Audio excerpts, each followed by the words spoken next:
Bienvenidos a Endo Podcast, el podcast de la Asociación Colombiana de Endocrinología, Diabetes y Metabolismo.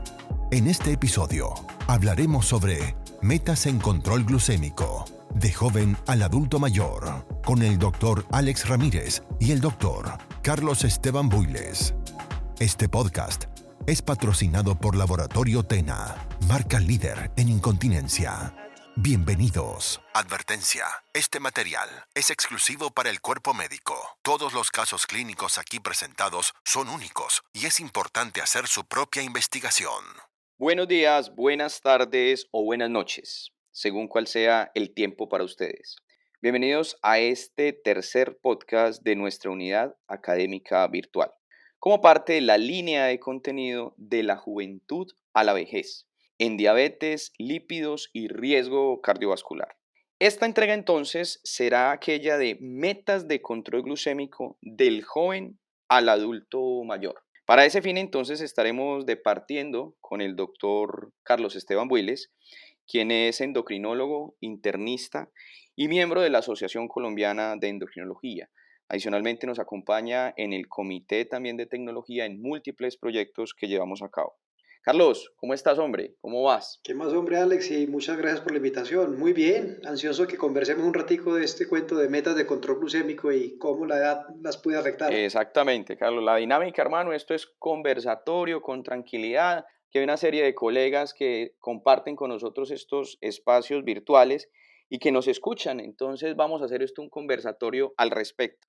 Y para eso quiero empezar con la primera pregunta, Carlos, y es si sigue siendo vigente tener una meta de control glucémico. Eso teniendo en cuenta todo lo que hemos avanzado en la comprensión fisiopatológica de la diabetes, en el abordaje de las distintas esferas y de los distintos elementos, si sigue siendo vigente ese concepto de control glucémico, Carlos. Esa pregunta es muy buena y muy interesante porque posiblemente nada ha cambiado la historia de la diabetes como comprender que el buen control glucémico se relacionaba con la modificación de algunos riesgos.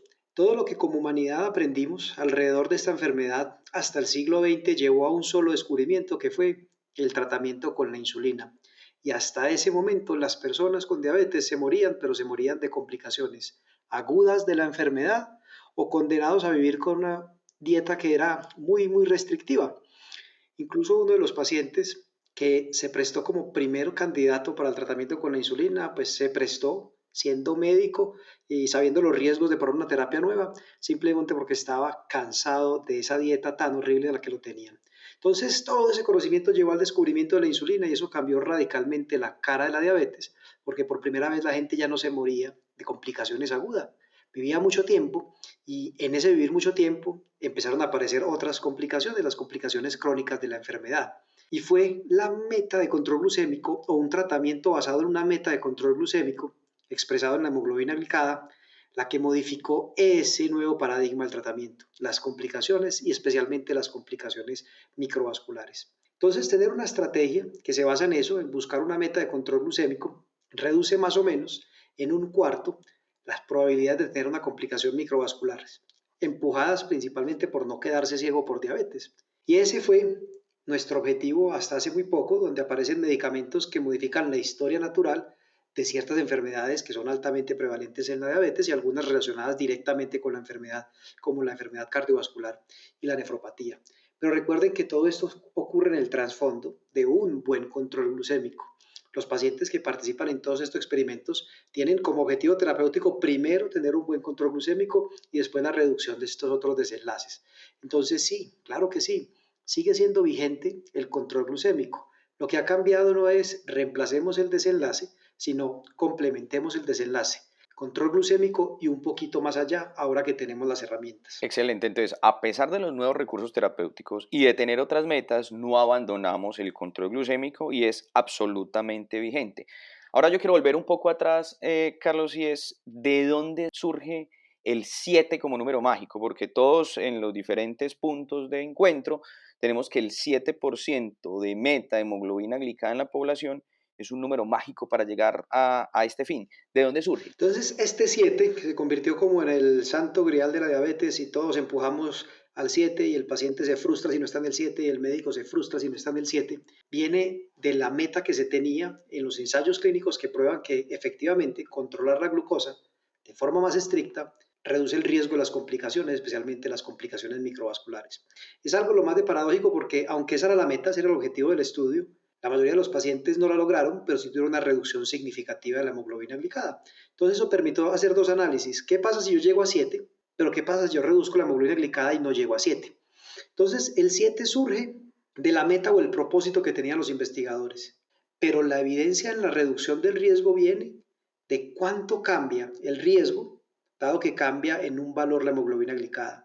Entonces, por cada punto porcentual que se reduzca la hemoglobina glicada, se reducen más o menos un 20% cualquier complicación relacionada a la diabetes y casi un 30% el riesgo de morir por diabetes. Entonces, por eso el 7 se convirtió como en el santo grial, el objetivo de todos.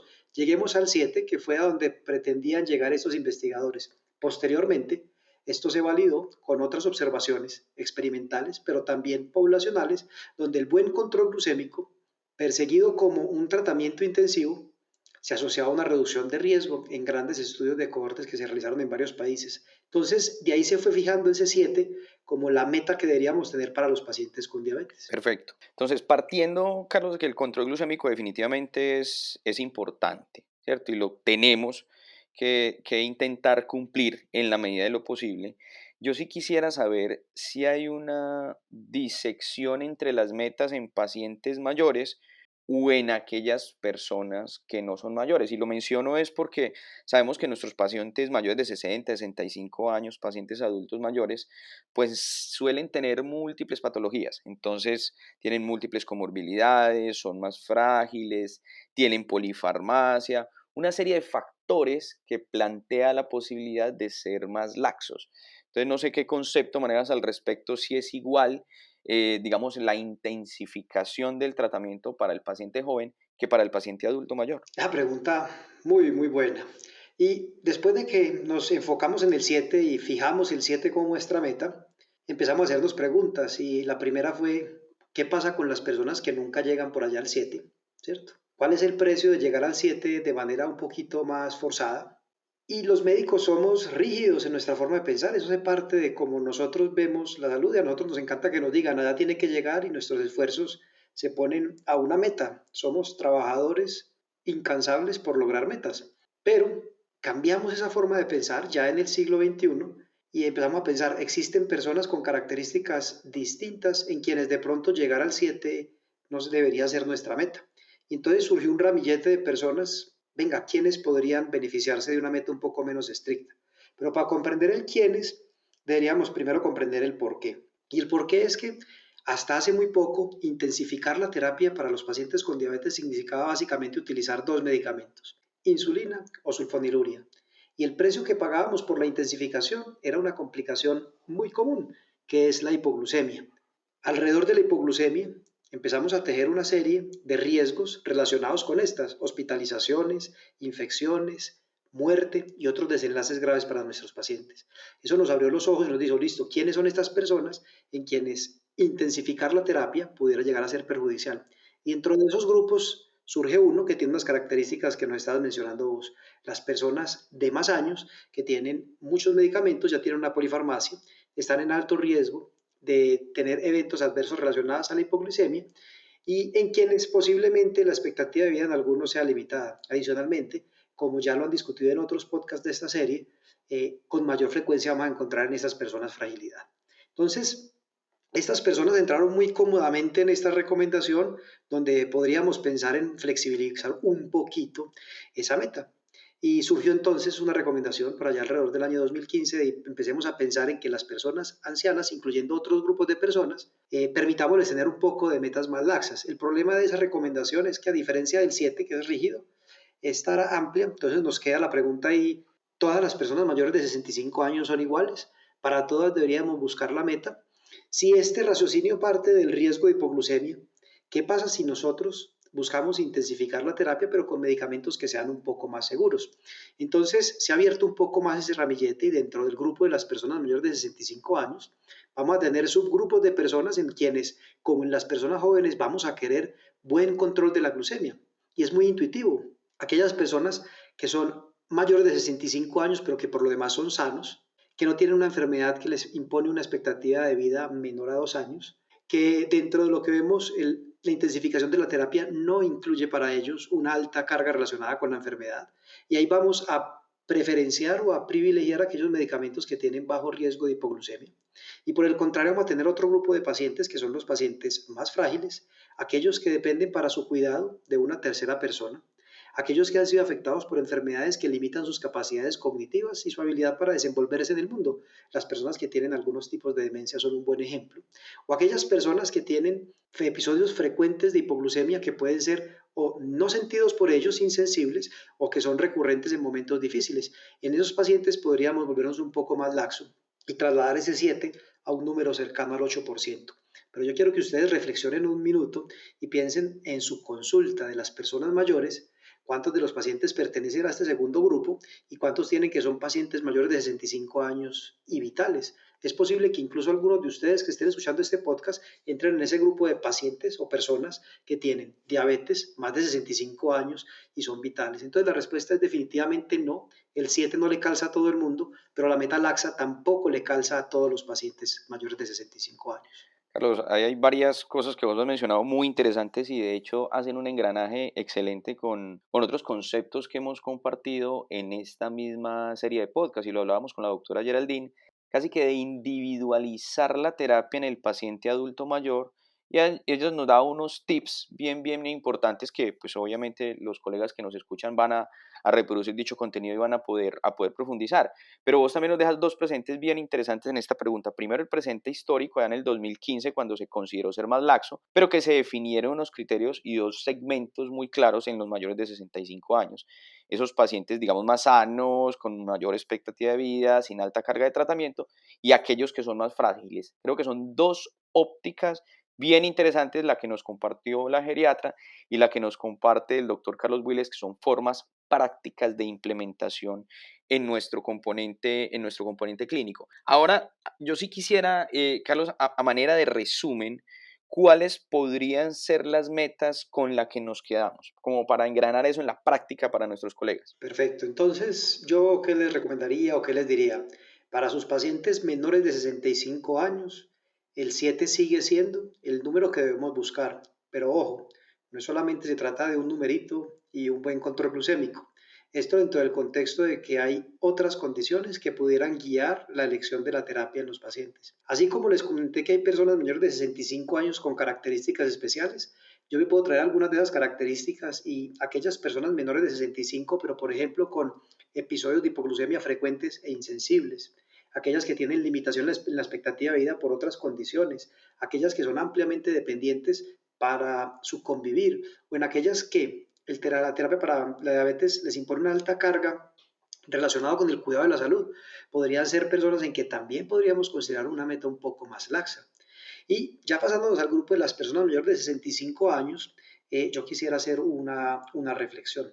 Encontrar pruebas científicas de cómo tratar a las personas mayores de 65 años es muy difícil.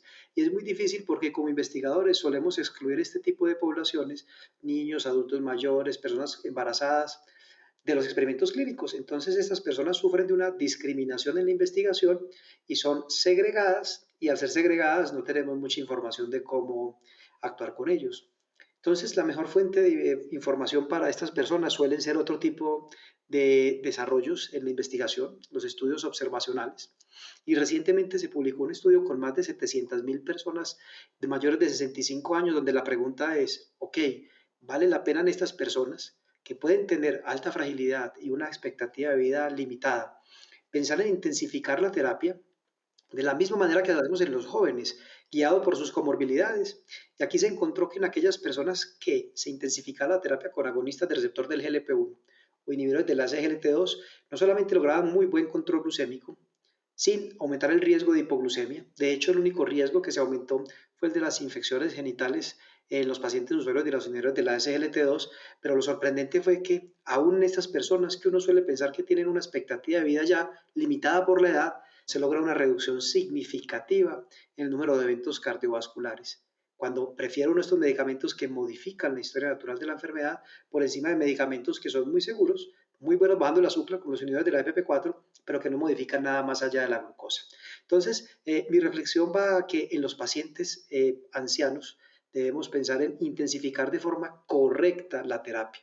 Y esa forma correcta posiblemente pase por seleccionar medicamentos que sean seguros, especialmente los que están relacionados con la hipoglicemia. Pero de todo esto y mucho más vamos a conversar en la charla que tenemos pendiente dentro de esta misma actividad. Entonces no les voy a adelantar muchos más detalles. Carlos, excelente.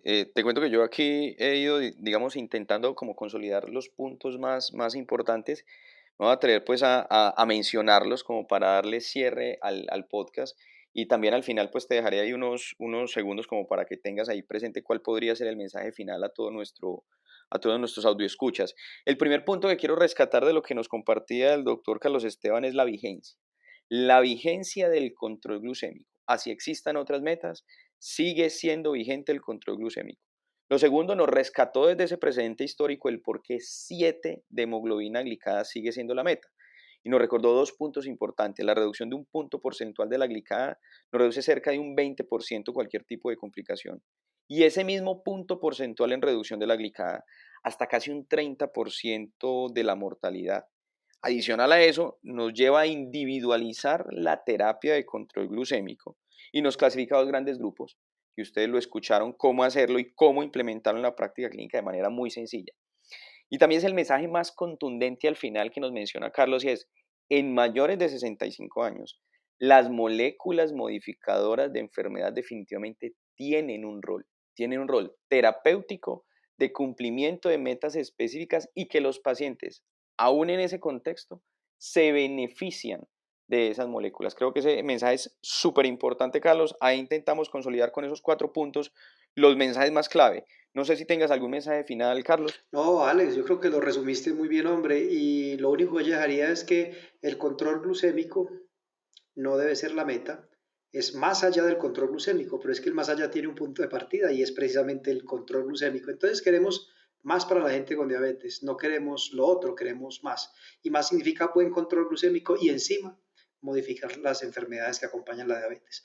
Yo creo que con eso resumimos todo, Alex, muy bien. Perfecto, Carlos. Dejo a todos nuestros colegas que comparten con nosotros estos espacios, no sin antes invitándolos de nuevo a que sigan disfrutando de esa unidad académica virtual. Bien saben que tuvimos el webinar, tenemos esta serie de podcasts y el curso que mencionaba Carlos, que ya van a tener a su disposición para que miren el contenido, lo aprovechen, lo repitan, y al final tendremos algunas actividades más interactivas para que puedan abordar con nuestros colegas en escenarios de interacción directa con preguntas hacia ellos. Sin más, entonces, les agradezco muchísimo que saquen estos minutos de su vida para escucharnos en estos temas tan interesantes. Un abrazo para todos y chao, Carlos, que estés muy bien. Alex, que estés muy bien. Hasta luego a todos los escuchas. Esto fue Endo Podcast. Los invitamos a conocer más contenidos en la web www.endopodcast.org y suscríbase al newsletter. Síganos en nuestro Instagram, @ACEndocrino. Nos reencontraremos brevemente en una nueva dosis de Endo Podcast. Gracias por escucharnos.